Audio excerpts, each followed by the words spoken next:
ফেলার জায়গা নাই, মধ্যে দাঁড়াইছে, মধ্যের রডটা ধরে ডান দিক ফিরতে পারে না, বাম দিক ফিরতে পারে না, কিন্তু ঈদ বলে কথা, তারপরে বাড়িতে আসা লাগবে। ওই লোকটা বাড়ির দিকে রওনা হয়েছে, হায় রে কষ্টের কষ্ট, দাঁড়ানোর মতো পর্যন্ত জায়গা নাই। যেই না বাসটা সাভার পর্যন্ত আসছে, হঠাৎ করে তার কানে গেছে আসরের আযান সাভারের মসজিদ থেকে হচ্ছে, হাইয়া আলাস সালাহ।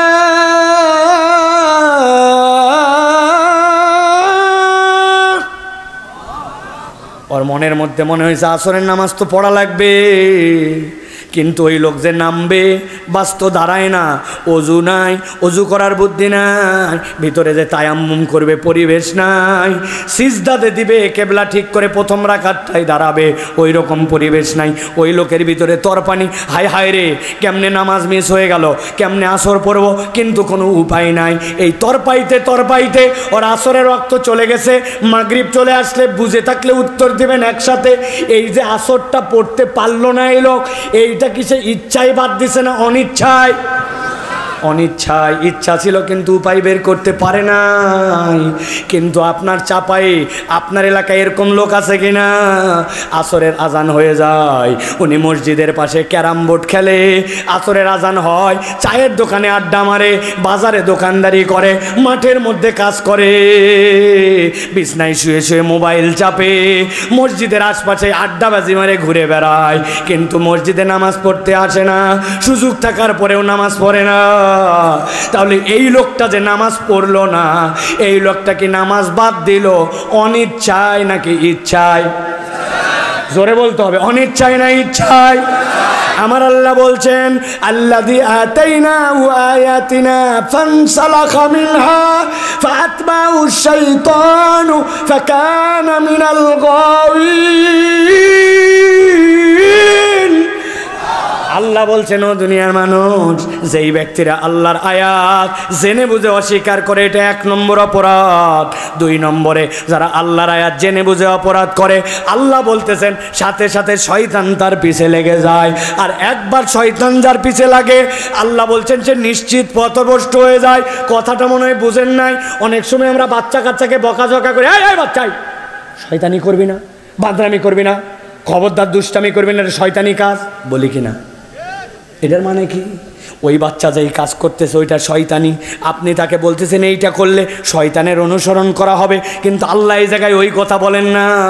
আল্লাহ বলছেন যেই বেটা জেনে বুঝে আল্লাহর আয়াত থেকে মুখ ফিরায় নিল, পিঠ দেখায় দিল, হুকুম পালন করলো না, এটা তার 1 নম্বর অপরাধ। যার এই দোষ থাকবে, আল্লাহ বলছেন ফাআতবাহু, তাকে অনুসরণ করবে। আর শয়তান, শয়তান এখানে ফাইল, আল্লাহ বলছেন শয়তান তার অনুসরণ করবে।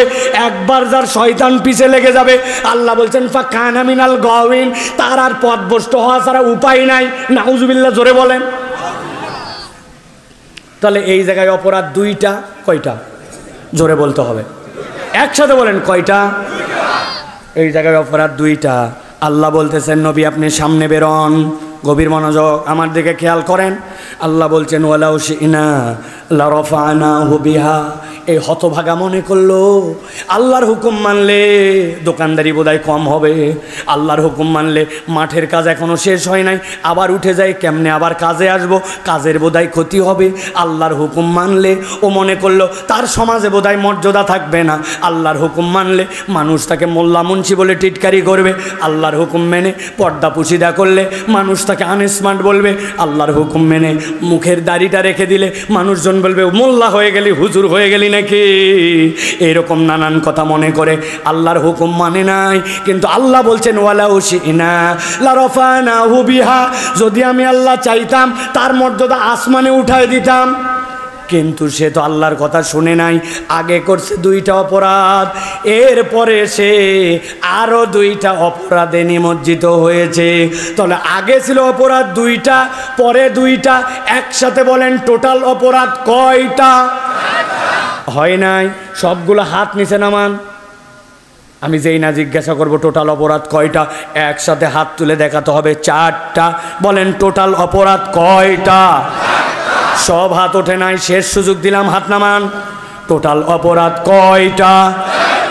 আরেকটা সুযোগ দেই, মহিলারা সহ। মহিলারা কিন্তু ওয়াজ শোনে না, আসার পরে মিশাই এখানে বসে থাকে অনেকে, গল্প করে, হঠাৎ করে দেখছে ছোটবেলায় এক মেয়ে দেখছে তার বিয়ে হয়েছে, তার আবার বাচ্চা হয়েছে। হে জরিনা, তোর বিয়ে হয়েছে আবার তোর শোল হয়েছে। এই যে গল্প জুড়িছে ও আজ গোল্লায় যায় আছে কিনা। আবার কতগুলা কোলে করে এক একটা রেডিও চ্যানেল ধরে আনছে, কোনোটার বয়স 1 বছর, কোনোটা 1.5 বছর। আসার পরের থেকে ওই খালি বাকিদের ওয়াজ শোনা শেষ আছে কিনা।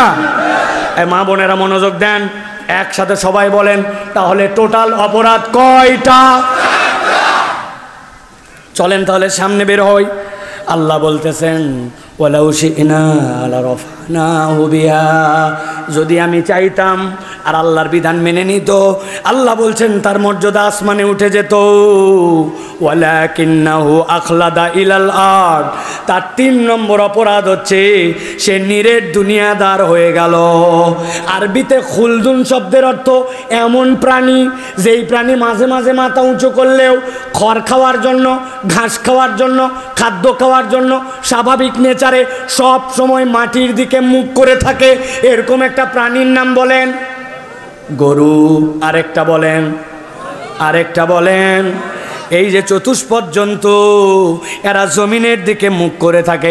যদিও ছাগল মাঝে মাঝে পা উঁচু করে উপরের কিছু খায়, কিন্তু বেশিক্ষণ 2 পায়ে থাকতে পারে না, আবার জমিনের দিকে চলে যায়। আল্লাহ বলছেন দুনিয়াতেও এমন কতগুলা মানুষ আছে যার মাথাকে আমি আল্লাহ উঁচু করেছিলাম, আল্লাহু আকবার বলার যোগ্যতা দিয়েছিলাম, ওকে আবার রুকু করার যোগ্যতা দিয়েছিলাম, ওকেই আবার সিজদা করার যোগ্যতা দিয়েছিলাম, কিন্তু সে নিজের দাম বোঝে নাই। ওয়ালাকিন্নাহু আখলাদা ইলাল আরদ, সে নিরেট দুনিয়াদার হয়ে গেছে। দুনিয়া পাওয়ার জন্য হালাল হারামের বিবেচনা করে না, আল্লাহর হুকুমের তোয়াক্কা করে না, আর দুনিয়া পাওয়ার জন্য যা খুশি তাই করতে পারে। এরকম লোক আছে কিনা ভাই? খবরদার আছে বলবেন না, বলেন আমরা আছে। কি মজা, চেনেন নাকি দেখেন তো, আমি 2টা লোককে একটু চিনায় দিব, ঝামেলা হবে না তো। ঈদের মধ্যে বাজার করতে গেছেন আপনি চাপাই শহরে, আপনাকে কাপড়ের দোকানে দোকানদার বলতেছে ভাই এই দামে দিতাম না, কিন্তু আপনার মতো চেনা লোক দেখে কেনা দামে দিলাম। বাপ দাদার জন্মে দেখে নাই, কিন্তু ব্যবসায়িক স্বার্থে আপনাকে বানাইছে চেনা লোক। 1000 টাকা মুনাফা করছে, কিন্তু বলছে কেনা দামে দিলাম। আছে কিনা? ওর দোকান হালাল, আইটেম হালাল, ব্যবসা হালাল, কিন্তু নিরেট দুনিয়াদার হওয়ার কারণে হালাল মালও মিথ্যা বলে বিক্রি করে। এই রকম দোকানদার আছে কিনা? আছে। এত বড় দাড়িওয়ালা সকালবেলা কাঁধের মধ্যে কোদাল নিয়ে মাঠের দিকে রওনা হয়েছে। লোকজন জিজ্ঞাসা করছে হ্যাঁ বা চাচা এত সকালে কুঠি যাচ্ছ?